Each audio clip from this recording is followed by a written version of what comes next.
बिस्मिल्लाहिर्रहमानिर्रहीम। अल हमीद, दवाखाना इस्लामाबाद। और मैं हूँ हकीम मोहम्मद खालिद जट, आपकी खिदमत में हाजिर होकर सलाम अर्ज़ करता हूँ। नाज़रीन, मेरे पास बहुत से लोग, बहुत सी बीमारियों वाले लोग मेरे पास आते हैं जिनका मैं इलाज करता हूँ। अल्लाह रब्बुल इज़्ज़त उनको शिफा भी देता है। ये मैं दावा नहीं करता, शिफा अल्लाह के इख्तियार में है, जिससे चाहे वो अदा कर दे। ये किसी एक के इख्तियार में नहीं है कि शिफा सिर्फ उसी के पास ही सही हमें मिलेगी, ये गलत है। नाज़रीन, एक मैं आपको एक ऐसी बात बताने लगा हूँ जिससे सुनकर आप हंसेंगे भी जरूर और फिर परेशान भी हो जाएंगे। नाज़रीन, आप ये समझें कि ये हकीम साहब ऐसे लगता है जैसे किसी फिल्म की कहानी बता रहे हैं। यकीनन वो बिल्कुल फिल्म की कहानी जैसी है। नाज़रीन, चंद दिन पहले मेरे पास एक जोड़ा आया, मियाँ बीवी का। उन्होंने मुझे आकर सलाम लिया और मुझे कहने लगे कि हकीम साहब, हमें किसी ने आपकी तरफ भेजा है कि आप उसके पास चले जाएं, वो आपका इलाज कर देगा। मैंने कहा जी ठीक है, आइए। जो मर्द हजरात था उसे मैंने अपने पास बुला लिया। जब मैंने मर्द के बाजू पर हाथ रखा तो उसकी बीवी मुस्कुराकर बोलने लगी कि हकीम साहब, ये फारग है। मैं सोची पड़ गया कि यार ये इस खवातीन ने क्या कह दिया। तो फिर वो कहने लगी, हकीम साहब मैं सच कह रही हूँ, ये फारग है। मैंने फिर पूछा, उस बंदे से पूछा कि यार ये जो तुम्हारी बीवी है ये क्या कह रही है। मुझे वो कहने लगा कि हकीम साहब आप अपना काम करें, मेरी बीवी को छोड़ें। वो कहने लगी, हकीम साहब एक बात ज़हन में रखना, हम बड़ी आस उम्मीद लेकर आपके पास आए हैं। मुझे अच्छे लोगों ने आपके पास भेजा है, लेकिन ये ज़हन में रखें, अगर आप मेरे शौहर का इलाज कर सकते हैं तो मेहरबानी करके इसका इलाज करें। अगर आप इसका इलाज नहीं कर सकते तो हमें जवाब दें। मैंने कहा ठीक है। मैंने पूछा हाँ भाई। उन्होंने मुझे बताया, हम फलां के पास भी गया, फलां टीम के पास भी गया, उधर भी गया, उधर भी गया। वो जो जो जहाँ जहाँ गए थे उन्होंने मुझे बता दिया।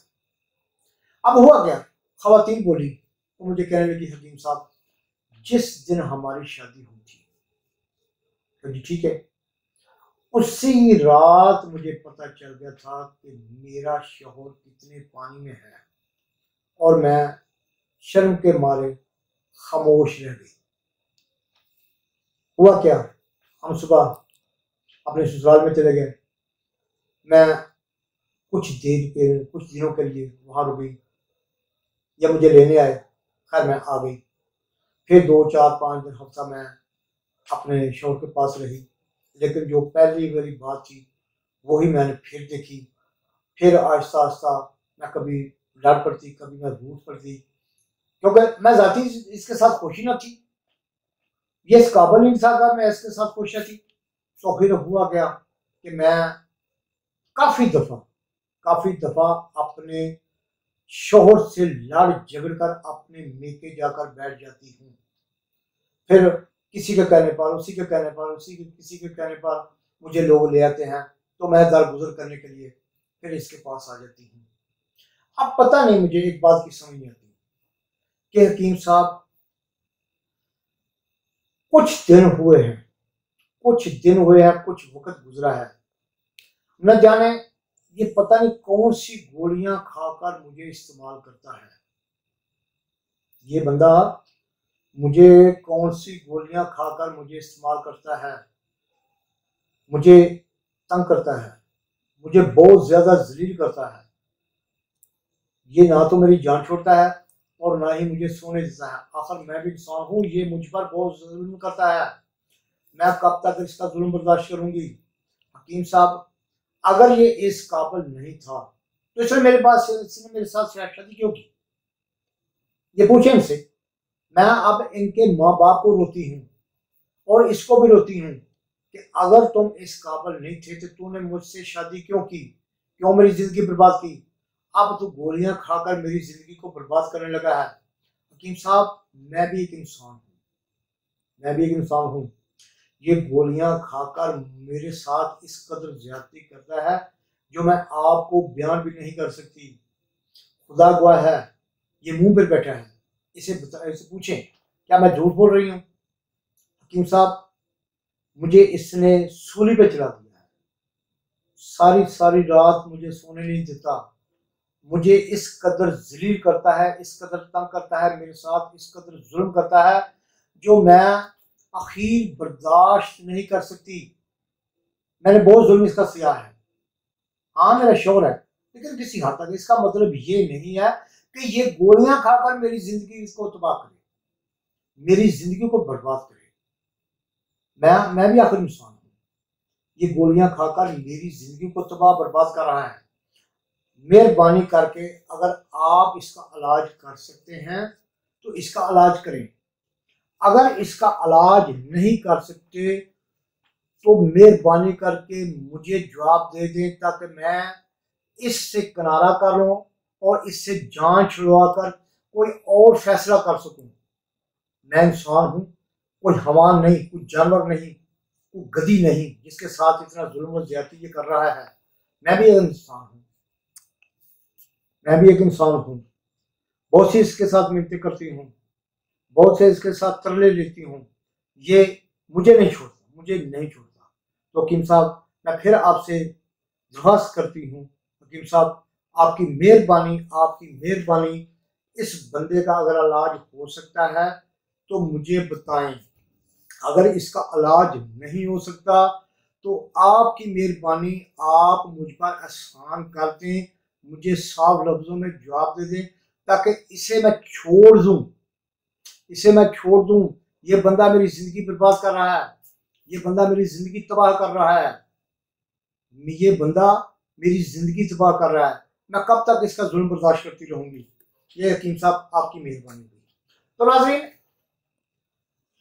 ये जो मैंने आपसे बातें की हैं ये हकीकत में हकीकत है, ये हकीकत में हकीकत है। अगर कोई मर्द ऐसी अद्वियात इस्तेमाल करे अपनी शर्मिंदगी छिपाने के लिए, अपनी शर्मिंदगी को छिपाने के लिए अगर कोई मर्द हजरात अद्वियात या कोई गोलियां इस्तेमाल करता है तो आप यकीन करें, पहली बात तो यह है कि उस बंदे के, उस मर्द के गुर्दे खत्म हो जाते हैं। इन गोलियों की वजह से उसके गुर्दे खत्म हो जाते हैं, उसका मैदा खत्म हो जाता है, उसका जिगर खत्म हो जाता है, उसका दिमाग कमजोर हो जाता है, उसे बहुत सी बीमारियां लग सकती हैं, उसे बहुत सी बीमारियां लग सकती हैं। तो मेरे दोस्तों, मेरे भाइयों, मेहरबानी फरमाकर ये जो आप लोग टैमक वाली गोलियां इस्तेमाल करते हैं, खुदारा खुदारा खुदारा इनसे बच जाएं। थोड़ी सी लज्जत के लिए, थोड़ी सी लज्जत के लिए, थोड़े से सुकून के लिए किसी दूसरे की जिंदगी से ना खेलें, किसी दूसरे की जिंदगी बर्बाद ना करें।